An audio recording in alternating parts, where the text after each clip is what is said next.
പോലീസുകാരിൽ നിന്നും രക്ഷപ്പെടുത്തി കൊണ്ടുവന്ന ഗാഥയോട് ആ രാത്രി മാത്രം സേഫായ ഒരിടത്ത് തങ്ങാൻ ഉണ്ണി ആവശ്യപ്പെട്ടതനുസരിച്ച് ഗാഥ അവളുടെ ഫ്രണ്ടിൻ്റെ വീട്ടിൽ അഭയം പ്രാപിക്കാൻ തീരുമാനിച്ചു. പോലീസുകാരുടെ നിരീക്ഷണത്തിലകപ്പെട്ട ഗാഥയ്ക്ക് സ്വന്തം മൊബൈൽ ഫോൺ പോലും ഉപയോഗിക്കുന്നത് സേഫായിരിക്കില്ലെന്ന് ഉണ്ണിക്ക് അറിയാമായിരുന്നു. ഗാഥയെ രക്ഷിച്ചതിൻ്റെ പേരിൽ താനും ഇപ്പോൾ കമ്മീഷണറുടെ നിരീക്ഷണ വലയത്തിലാണെന്ന് അവനും മനസ്സിലാക്കി. അതുകൊണ്ട് തൽക്കാലം ഈ രാത്രി എവിടെയെങ്കിലും ഒന്ന് മാറി നിന്നേ മതിയാകൂ എന്നവൻ തീരുമാനിക്കുകയായിരുന്നു.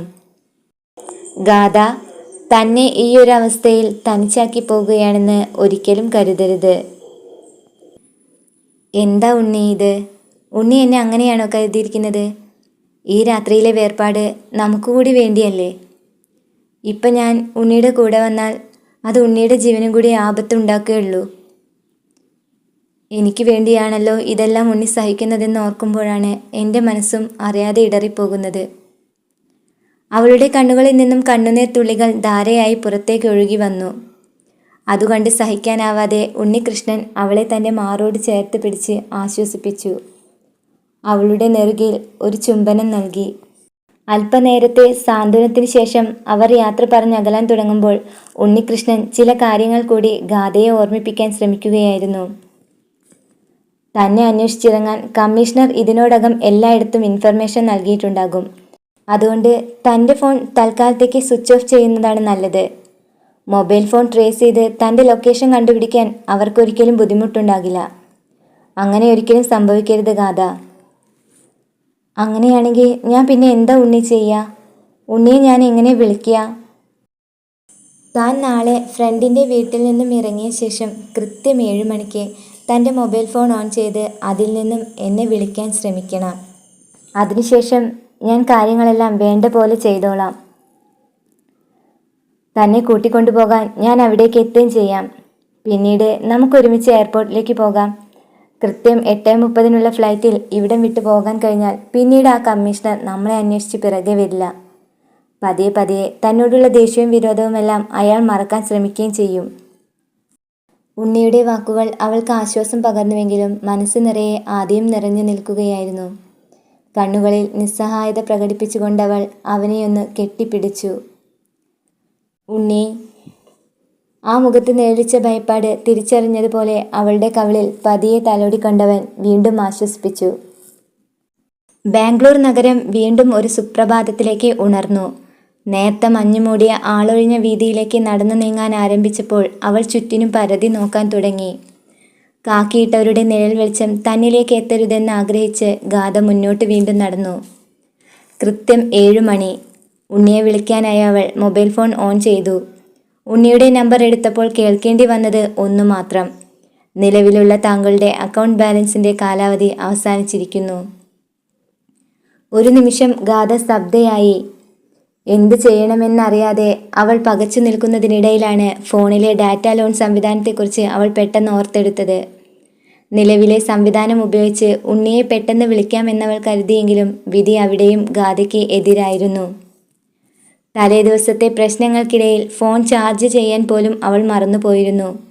ബാറ്ററി ഡൗൺ ആയി ഫോൺ വീണ്ടും താനെ സ്വിച്ച് ഓഫ് ആയപ്പോൾ നിസ്സഹായതയോടെ നോക്കി നിൽക്കാനേ അവൾക്ക് സാധിച്ചുള്ളൂ. മന്ത്രി MP രാമചന്ദ്രൻ്റെ കൊലപാതകത്തിൽ പ്രതിഷേധിച്ച് നിരത്തുകളിലെ വാഹനങ്ങളും കടകളുമെല്ലാം ഒഴിഞ്ഞുകിടക്കുന്ന അവസ്ഥ അവളെ കൂടുതൽ ദുഃഖിപ്പിച്ചു. എല്ലാവരും അതിൽ പങ്കുചേർന്നതു കാരണം അവിടമാകെ ശൂന്യത പടർന്നു പിടിച്ചിരുന്നു.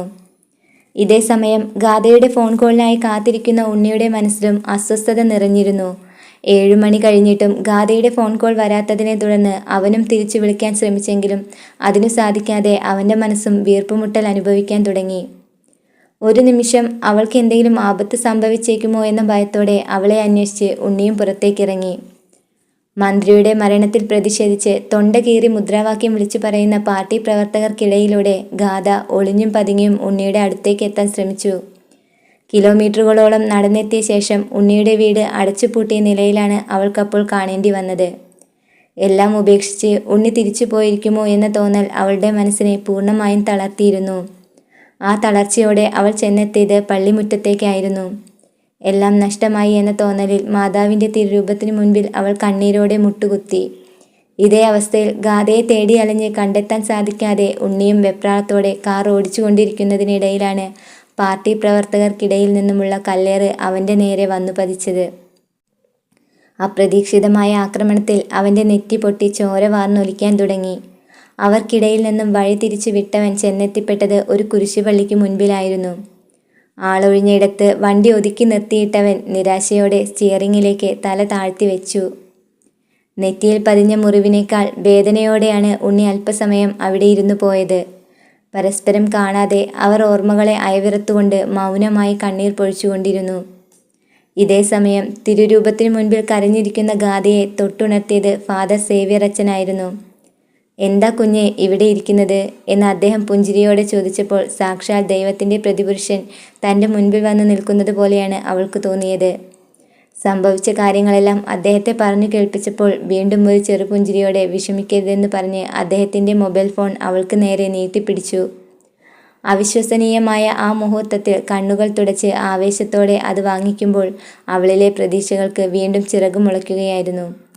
ഫാദറിൻ്റെ ഫോണിൽ നിന്നും അവൾ ഉണ്ണിയുടെ നമ്പർ ഡയൽ ചെയ്തു. പരിചിതമല്ലാത്ത ഫോൺ കോൾ വന്നപ്പോൾ ഉണ്ണിയും പെട്ടെന്നത് അറ്റൻഡ് ചെയ്യുകയായിരുന്നു. "ഹലോ ഹലോ ഉണ്ണി, ഉണ്ണി ഇത് ഞാനാ, ഗാഥ. ഉണ്ണി എവിടെയാ?" ആ ശബ്ദത്തിൽ പുതുജീവൻ തിരിച്ചു കിട്ടിയ ആവേശത്തോടെ ഉണ്ണി കാറിൽ നിന്നും പെട്ടെന്ന് പുറത്തേക്കിറങ്ങി നിന്നു. "ഗാഥ, താനിപ്പോൾ എവിടെയാ?" "ഉണ്ണി, ഞാനിവിടെ പള്ളിമുറ്റത്തെ മാതാവിൻ്റെ രൂപത്തിനടുത്ത് നിന്നാ വിളിക്കുന്നത്. എൻ്റെ ഫോൺ സ്വിച്ച് ഓഫ് ആയി പോയി ഉണ്ണി. ഉണ്ണിയെ വിളിക്കാൻ എനിക്ക് കഴിഞ്ഞില്ല. ഉണ്ണിയെ അന്വേഷിച്ച് വീട്ടിലേക്ക് ചെന്നപ്പോൾ വീട് പൂട്ടിയിട്ടിരിക്കുന്നതാ കാണാൻ കഴിഞ്ഞത്. എന്നെ ഉപേക്ഷിച്ച് ഉണ്ണി പോയി കാണുമോ എന്ന് പോലും ഞാൻ അറിയാതെ കരുതിപ്പോയി." അവൾ ഫോണിലൂടെ വിതുമ്പിക്കൊണ്ട് സംസാരിച്ചു കൊണ്ടിരിക്കുന്നതിനിടയിൽ അവൻ സംശയത്തോടെ ചുറ്റിലും കണ്ണോടിച്ചു നോക്കി. "ഗാഥ, താൻ എവിടെയാണെന്നാ പറഞ്ഞത്?" "ഞാൻ പള്ളിമുറ്റത്ത്. ഇവിടുത്തെ അച്ഛൻ്റെ ഫോണിൽ നിന്നാണ് ഞാൻ ഉണ്ണിയെ വിളിക്കുന്നത്." "ഗാഥ, ഞാനും അതേ പള്ളിയുടെ മുൻപിൽ തന്നെയാണ് നിൽക്കുന്നത്," അവൻ ഉത്കണ്ഠയോടെ പറഞ്ഞു. അത് കേട്ടപ്പോൾ ഗാഥയും ചുറ്റിനും നോക്കാൻ തുടങ്ങി. പരസ്പരം ഫോൺ വിളിച്ചുകൊണ്ട് അവർ നടന്നടുത്തെത്തിയ ആ നിമിഷം അവരുടെ ജീവിതത്തിലെ ധന്യമുഹൂർത്തമായി തീരുകയായിരുന്നു. കണ്ടുമുട്ടിയ നേരം ചെവിയിൽ നിന്നും ഫോൺ മാറ്റിപ്പിടിച്ചുകൊണ്ടവൾ ഈറനണിഞ്ഞ കണ്ണുകളോടെ ഒന്ന് പുഞ്ചിരിച്ചു. "Wherever you go, I am there." അവളെ നോക്കി അവൻ പുഞ്ചിരിയോടെ അത് പറഞ്ഞു തീർത്തപ്പോൾ അവളും ഒരു മന്ദസ്മിതം തൂകി അവനെ ഓടിച്ചെന്ന് കെട്ടിപ്പിടിച്ചു. എല്ലാറ്റിനും സാക്ഷിയാകേണ്ടി വന്ന ഫാദർ സേവ്യർ അച്ഛൻ പ്രേസ് ദ ലോർഡ് എന്ന് പറഞ്ഞുകൊണ്ട് കുരിശു വരച്ച് ദൈവത്തെ തൊഴുതു നിന്നു. കൂട്ടുകാരെ, മലയാള മനോരമ ദിനപത്രത്തിൽ വന്ദന സിനിമയുടെ ക്ലൈമാക്സ് മാറ്റി എഴുതാൻ ഒരു അവസരമുണ്ടായിരുന്നു. അതിൽ ഞാനും പങ്കെടുത്തിരുന്നു. ഉണ്ണിയെയും ഗാഥയെയും ഒരുമിപ്പിക്കാൻ കഴിഞ്ഞതിൻ്റെ ആത്മസംതൃപ്തിയോടെ ഞാൻ ഇത് നിങ്ങൾക്ക് വേണ്ടി സമർപ്പിക്കുന്നു. ഇഷ്ടമായാൽ എല്ലാവരും ലൈക്ക് ചെയ്യണം. നിങ്ങളുടെ വിലയേറിയ അഭിപ്രായവും എഴുതണം. അതുപോലെ ചാനൽ സബ്സ്ക്രൈബ് ചെയ്യാനും മറക്കരുത് കേട്ടോ.